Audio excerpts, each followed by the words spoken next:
오늘 본문 4절에 자녀들아 너희는 하나님께 속하였고 했습니다. 이 말씀처럼 진짜 하나님께 속한 자가 하나님의 자녀입니다. 그리고 진짜 하나님의 자녀가 되어야 약속된 축복에 들어가게 되는 것입니다.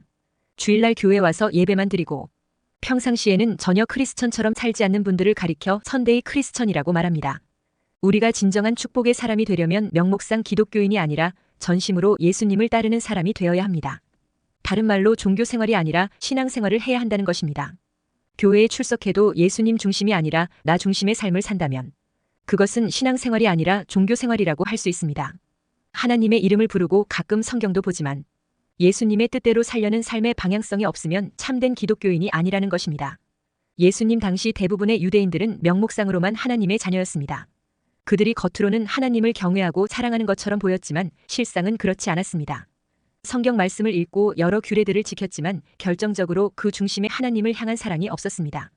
그러면 우리가 진정으로 하나님께 속한 자가 되려면 어떻게 해야 됩니까? 먼저 예수님의 말씀을 듣고 받아들여야 하나님께 속한 자입니다. 예수님은 유대인들에게 계속해서 말씀과 하늘로부터 오는 표적으로 자신의 정체성을 알려주었습니다. 자신이 하나님으로부터 왔다는 것과 자신이 하는 말이 하나님의 뜻과 일치한다는 것을 여러 차례 말씀했습니다. 그럼에도 유대인들은 예수님의 그 말씀을 진지하게 받아들이지 않았습니다. 그러자 예수님은 유대인들의 영적 상태를 설명해 주셨습니다. 요한복음 8장 42절에 예수께서 이르시되 하나님이 너희 아버지였으면 너희가 나를 사랑하였으리니 이는 내가 하나님께로부터 나와서 왔음이라. 나는 스스로 온 것이 아니요 아버지께서 나를 보내신 것이니라 했습니다. 그런데 아무리 말씀을 들려주어도 깨달음이 없고 반응이 없었습니다. 왜 그렇습니까? 하나님이 그들의 아버지가 아니라는 것입니다. 유대인들이 하나님의 존재를 인정은 했지만 정작 하나님이 보내신 예수님과 그 말씀은 받아들이지 못했습니다. 왜 그렇습니까? 그것은 그들이 하나님과 관계가 없기 때문이라는 것입니다. 이것은 우리가 단지 하나님을 지식적으로 아는 것과 그 하나님을 친밀하게 알고 관계를 맺는 것이 다른 것과 같습니다. 그러므로 아무리 하나님에 관해 많이 알고 있어도 예수님의 말씀을 받아들이지 않으면 하나님과 가족이 될 수는 없습니다. 예수님의 말씀을 받아들여야 비로소 하나님께 속한 자인 것입니다. 여러분도 예수님의 말씀을 생명의 말씀으로 여기고 받아들이셔서 하나님의 가족이 되는 특권을 누리시길 주의 이름으로 축원합니다. 또한 마귀의 영향력 하에 있을 때는 진리의 말씀이 귀에 거슬리기 마련입니다. 유대인들이 예수님이 하시는 진리의 말씀을 받아들이지 않는 이유는 그들이 마귀에게 속했기 때문이라고 예수님이 알려주었습니다. 요한복음 8장 44절에 너희는 너희 아비 마귀에게서 났으니 너희 아비의 욕심대로 너희도 행하고자 하느니라. 그는 처음부터 살인한 자여. 진리가 그 속에 없으므로 진리에 서지 못하고 거짓을 말할 때마다 제 것으로 말하나니 이는 그가 거짓말쟁이요 거짓의 아비가 되었음이라 했습니다. 마귀는 그 속에 진리가 없으므로 진리에 서지 못한다고 했습니다. 마귀는 진리의 말씀과 함께 공존할 수 없다는 것입니다. 진리의 빛이 비춰지면 마귀의 영역인 어두움이 사라지기 때문에 마귀는 진리를 가까이 할 수 없는 것입니다. 그러니 마귀는 결국 하는 말마다 거짓인 것입니다. 그래서 마귀를 거짓의 영 또는 미혹의 영으로 부르는 것입니다. 우리가 마귀에게 사로잡히면 진리에 서지 못할 뿐만 아니라 진리의 말씀을 대적하는 삶을 살게 됩니다. 반면에 우리가 말씀의 빛을 받아서 살면 마귀는 우리 안에서 세력을 잃고 맙니다. 우리 안에 어둠의 영역이 점차 사라져서 마귀가 있을 공간이 없어지는 겁니다. 그렇기 때문에 말씀은 어둠의 세력을 공격하는 영적 무기가 되는 것입니다. 그러므로 마귀를 이기는 무기는 바로 예수님의 말씀입니다. 우리가 주님의 진리의 말씀을 멀리하면 마귀와 가까워지게 됩니다. 그러나 늘 주님의 말씀을 읽고 듣고 묵상하여 말씀의 빛으로 나를 비추면 마귀가 내 안에 있을 곳이 없어집니다. 그러므로 우리가 날마다 하나님의 말씀을 읽고 묵상하는 것이 너무나 중요합니다. 앞으로는 하나님의 말씀을 더욱 사모하셔서 마귀의 세력을 멸하게 되시기를 주님의 이름으로 축원합니다. 첫째, 하나님께 속한 자는 하나님의 말씀을 듣고 순종하는 자입니다. 우리가 예수님의 말씀을 듣고 순종하여 그 말씀 안에 거하게 되면 주님의 제자가 되고 진리로 인하여 자유를 얻게 됩니다. 요한복음 8장 31절 32절에 그러므로 예수께서 자기를 믿은 유대인들에게 이르시되 너희가 내 말에 거하면 참으로 내 제자가 되고 진리를 알지니 진리가 너희를 자유롭게 하리라 했습니다. 여기서 너희가 내 말에 거한다는 것은 단지 예수님의 말씀을 듣고 믿습니다 하는 것이 아닙니다. 다시 말해 말씀에 동의합니다 하는 차원으로만 있는 게 아니라는 것입니다. 그것은 그 예수님의 말씀을 신앙과 삶의 유일한 규범으로 여기고 따르며 순종하는 자가 되는 것입니다. 이것이 주님의 말씀 안에 거하는 것입니다. 이런 사람이 예수님의 참된 제자요. 그런 자가 진리를 통하여 자유함을 얻게 되는 것입니다. 그리고 이때 자유란 예수님이 이 땅에 오신 목적과 관련된 것입니다. 다시 말해 아담의 타락 이후 모든 인류가 죄의 종이 된 것에서부터 자유를 얻게 되는 것을 말합니다. 에덴에서 아담의 범죄 타락으로 모든 인류가 죄와 사망의 권세에 잡혀 영원히 죽게 된 상태가 바로 죄의 종이 된 것입니다. 바로 그 죄와 저주와 사망에서 자유함을 줄 수 있는 것은 오로지 예수님의 말씀 안에 거하는 것밖에 없습니다. 빛 되시고 생명 되신 예수님의 말씀을 통해 진리를 알게 될 때 죄의 종에서 자유함을 얻게 되는 것입니다. 그런데 문제는 이런 예수님의 말씀을 믿는다고 하는 유대인들조차 자신이 죄의 종이 되어 있다는 사실을 인식하지 못했습니다. 오히려 우리는 아브라함의 자손으로서 남의 종이 된 적이 없습니다고 말했습니다. 이런 저들에게 예수님은 저들의 실상을 드러내 주시며 죄를 범하는 자마다 죄의 종이라고 말씀했습니다. 그런데도 그들은 그것을 수긍하지 못했습니다. 그런데 요한복음 8장에서 바리새인과 서기관들이 간음 현장에서 잡힌 여자를 끌고 와서 예수님께 판결해달라고 요청하게 됩니다. 그러자 예수님은 요한복음 8장 7절에 너희 중에 죄 없는 자가 먼저 돌로 치라 했습니다. 이때 유대인들은 그 누구도 감히 돌을 들어 치지 못하고 다 돌아갔습니다. 결국 그들 자신들도 예외 없이 죄를 짓고 있다는 것을 인정한 것입니다. 그런데도 그들이 죄의 종이 되어 있다는 말에는 수긍하고 싶지 않았던 것입니다. 그러나 예수님은 분명하게 죄를 범하는 자마다 죄의 종이라고 말해주었습니다. 그러니까 그들에게 착각이 있었던 것입니다. 그들이 하나님의 율법을 따라 죄가 무엇인지 알고 있고 또한 죄를 짓고 있다는 사실도 알고 있지만 얼마든지 그들 스스로 율법에 순종할 수 있는 것처럼 생각하고 있었던 것입니다. 그 말인즉슨 죄 문제도 그들 스스로 해결할 수 있는 것처럼 생각한 것입니다. 완전한 착각이었던 것입니다. 그 착각 때문에 너는 죄인이다. 죄의 종이 되어 있다고 하는 말에 동의되지 않았던 것입니다. 그러나 자신이 죄의 종이라는 사실을 인정하지 않으면 죄 문제 해결에 관한 진리를 말씀하시는 예수님을 믿을 수 없는 것입니다. 예수님만이 죄의 종으로 있는 자들을 자유롭게 할 수 있는 분이십니다. 그러므로 예수님을 제대로 믿으려면 자신이 죄의 종의 상태로 있다는 것을 인정해야 합니다. 그러나 저들은 그 엉터리 자존심과 잘못된 지식으로 인해 그렇게 하지 않았던 것입니다. 예수님은 혈통적으로 아브라함의 후손이 되었다고 구원받는 것이 아니라 영적으로 아브라함의 후손이 되어야 구원받는다는 진실을 유대인들에게 말해주었습니다. 로마서 9장 6절에서 8절에 이스라엘에게서 난 그들이 다 이스라엘이 아니요 또한 아브라함의 씨가 다 그의 자녀가 아니라 오직 이삭으로부터 난 자라야 내 씨라 불리리라 하셨으니 곧 육신의 자녀가 하나님의 자녀가 아니요 오직 약속의 자녀가 씨로 여기심을 받느니라 했습니다. 하나님께서 아브라함에게 주신 언약의 후손은 오직 이삭으로부터 난 자라야 된다고 했습니다. 무조건 아브라함의 씨라고 다 그 약속의 자녀가 되는 것이 아니라는 것입니다. 그러니까 이스마엘도 아브라함의 씨이지만 약속의 자녀가 아닙니다. 이삭의 두 아들 에서와 야곱도 마찬가지입니다.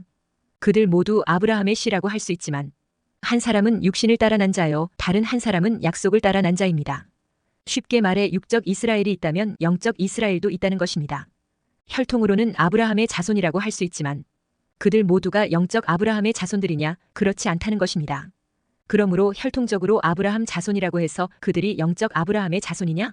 그렇지 않다는 것입니다. 그들이 영적 아브라함의 자손이 아니라는 증거로 그들이 예수님의 말씀을 들었을 때 그들 안에 말씀이 있을 곳이 없어 예수님을 죽이려 했던 것입니다. 그러므로 요한복음 8장 31절 32절에 너희가 내 말에 거하면 참으로 내 제자가 되고 진리를 알지니 진리가 너희를 자유롭게 하리라 했습니다. 결국 유대인들이 예수님의 말씀을 받아들이지 못하자 적대적으로 변하여 돌을 들어 예수님을 쳐서 죽이려고 했습니다. 그런데 이런 일이 교회 안에서도 일어날 수 있는 일이라고 성경은 말씀합니다. 히브리서 6장 4절에서 6절에 한 번 빛을 받고 하늘의 은사를 맛보고 성령에 참여한 바 되고 하나님의 선한 말씀과 내세의 능력을 맛보고도 타락한 자들은 다시 새롭게 하여 회개하게 할 수 없나니 이는 그들이 하나님의 아들을 다시 십자가에 못 박아 드러내놓고 욕되게 함이라 했습니다. 한 번 빛을 받고 하늘의 은사도 맛보고 성령에 참여한 바 되고 하나님의 선한 말씀과 내세의 능력을 맛보고도 타락할 수 있다고 합니다. 이것은 택함 받은 자의 구원이 취소될 수 있다는 말씀이 아닙니다. 한 번 택함 받은 자들은 하나님께서 당신의 영광 때문이라도 반드시 구원을 완성하고야 마십니다. 그러니까 택함 받은 자가 아님에도 불구하고 한 번 빛을 받고 하늘의 은사도 맛보고 성령에 참여한 바 되고 하나님의 선한 말씀과 내세의 능력을 맛볼 수 있다는 것입니다. 이스라엘의 초대왕인 사울이 그런 경우에 해당된다고 볼 수 있습니다. 왕이 되기 전에는 아주 겸손했습니다. 또 한때 그는 선지자들처럼 예언도 했습니다. 그러나 왕이 되고 난 뒤 교만해졌습니다. 그 교만이 하나님의 말씀을 가볍게 여기게 했습니다. 순종이 제사보다 나은데 순종하지 않는 자로 행동했습니다. 그가 참된 믿음이 아니었기에 결국 타락하게 되고 회개할 기회가 있었는데도 회개하지 않으므로 멸망에 떨어지게 됩니다. 그러면 누가 하나님께 속한 참 구원받은 자인지 어떻게 합니까? 마태복음 7장 20절에 이러므로 그들의 열매로 그들을 알리라 했습니다. 가시나무에서 포도를 따지 못하고 엉겅퀴에서 무화과를 따지 못하는 것처럼 좋은 나무마다 아름다운 열매를 맺고 못된 나무가 나쁜 열매를 맺는다고 했습니다. 우리가 참된 믿음을 갖고 예수님께 잘 붙어있는 믿음을 가진다면 참된 믿음의 열매를 맺게 됩니다. 어떤 열매입니까?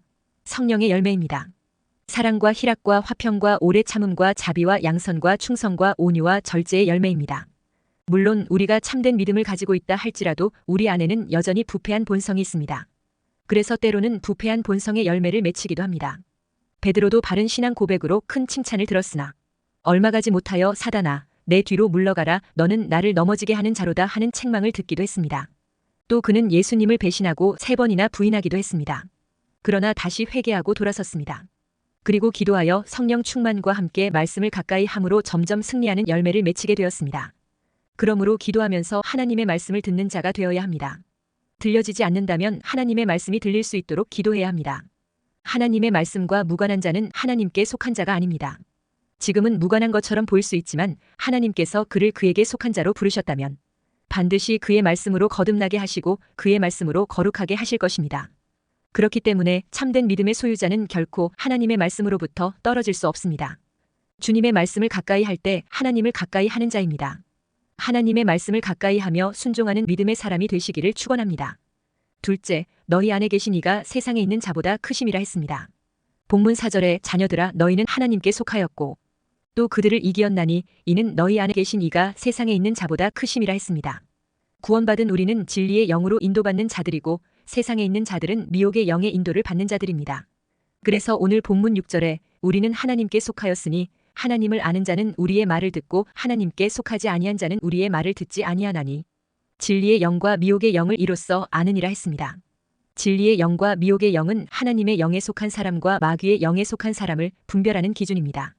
진리의 영으로 인도받는 하나님께 속한 사람은 세상에 속하여 미혹의 영으로 인도받는 자들을 이기게 됩니다. 우리 안에 주님의 영인 성령이 계심으로 진리의 영으로 인도받는 자가 되는 것입니다. 그러므로 미혹의 영으로 인도받는 적그리스도와 거짓 선지자들을 이길 수 있습니다. 서로 저들이 우리의 육체를 무너뜨린다고 해도 우리의 영은 무너뜨릴 수 없는 것입니다. 아담의 부패 타락한 영향 하에 있는 모든 인간들은 자연사를 당하든지 사고사를 당하든지 하면서 영원한 멸망의 심판에 떨어지게 됩니다. 그들에게는 진리의 영이 없기 때문입니다. 그러나 진리의 영이 있는 자들은 이 육신이 무너지는 과정을 통과하여 오히려 영원한 승리를 위한 영생의 나라로 나아가게 됩니다. 그러므로 육신의 죽음이 문제가 아니라 우리 안에 진리의 영이 없는 것이 치명적인 문제인 것입니다. 그러므로 예수 믿고 구원받은 성도는 일단 세상의 영, 미혹의 영의 지배를 받는 적그리스도의 영들을 이기게 됩니다. 오늘 본문 4절에 자녀들아 너희는 하나님께 속하였고 또 그들을 이기었나니 이는 너희 안에 계신 이가 세상에 있는 자보다 크심이라 했습니다. 여기에서 자녀들은 예수 믿고 구원받은 하나님의 자녀들을 말합니다. 하나님의 자녀들은 하나님이 인간의 육체를 입고 오신 예수님을 나의 구원의 주로 시인하는 자들을 말합니다. 이들은 믿음으로 하나님께 속한 자들입니다. 반면에 하나님의 아들 예수님을 믿지 않는 자들은 세상에 속한 자여 거짓 선지자와 적그리스도의 영향을 받는 자들인 것입니다.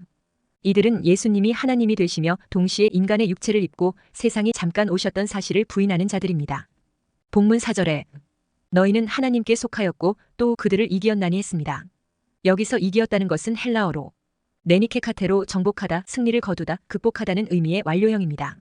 세상 마지막 때 어린 양인 그리스도가 심판주로 와서 모든 악한 세력을 파하고 승리하게 되듯이 거짓 선지자들의 유혹을 이기고 믿음을 지켰다는 것입니다.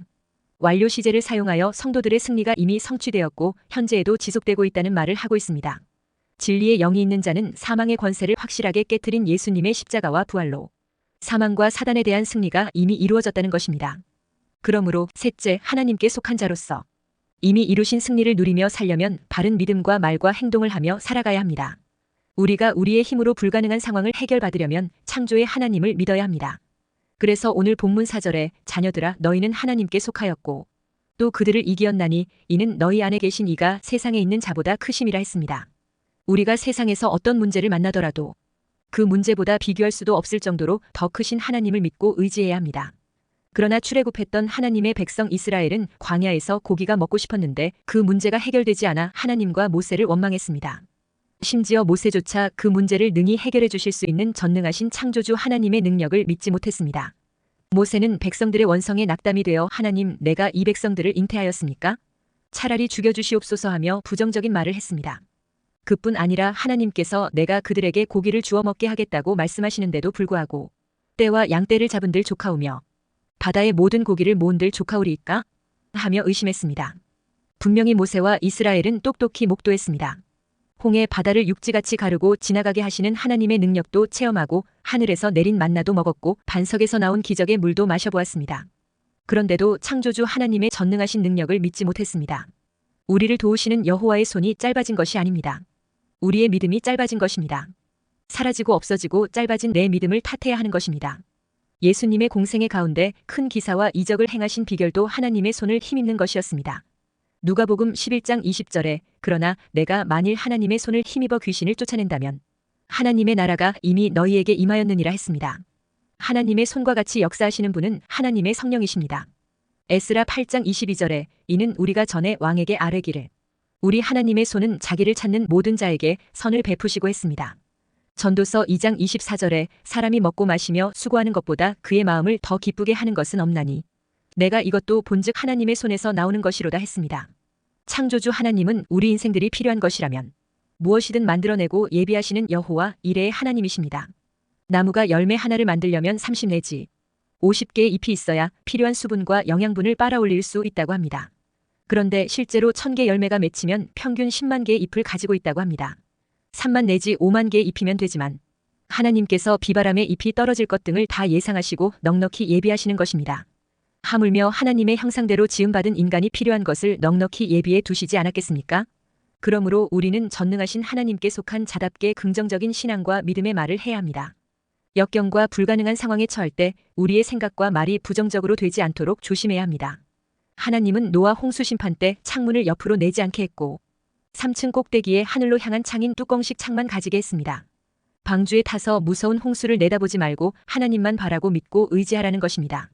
그러나 하나님만 바라보지 않고 세상으로 난 창으로 보면 불신앙으로 흔들릴 수 있습니다. 10명의 가나안 정탐꾼들은 옆으로 난 세상 창문의 시각으로 가나안을 보고 두려워 불평, 원망, 탄식에 빠졌습니다. 그러나 여호수아와 갈렙은 똑같이 보았는데 하늘로 난 창문의 시각으로만 보았습니다. 그래서 그들은 세상을 볼 때 두려움의 대상이 아니라 우리의 밥이다 했습니다. 세상 시각을 따른 자들은 광야에서 다 죽고 말았습니다. 그러나 하나님 시각으로 바라본 여호수아와 갈렙은 가나안에 들어갔습니다. 그러므로 어떠한 불가능한 상황에서도 전능하신 하나님을 믿고 긍정적인 하나님의 시각으로 생각하며 긍정적인 말을 해야 됩니다. 민수기 14장 28절에 그들에게 이르기를 여호와의 말씀에 내 삶을 두고 맹세하노라. 너희 말이 내 귀에 들린 대로 내가 너희에게 행하리니 했습니다. 여러분은 하나님께 속한 택한 백성입니다. 하나님의 축복을 누려야 할 자들입니다. 그러려면 사건을 보는 시각과 생각을 바꾸고 말도 바꾸어야 합니다. 내 입에서 나오는 말이 하나님의 전능하신 수준에 맞는 말을 할 수 있도록 전능하신 하나님의 말씀을 붙잡고 그 말씀이 내 생각이 되어 말하고 움직이는 축복의 사람이 되시기를 주의 이름으로 축원합니다.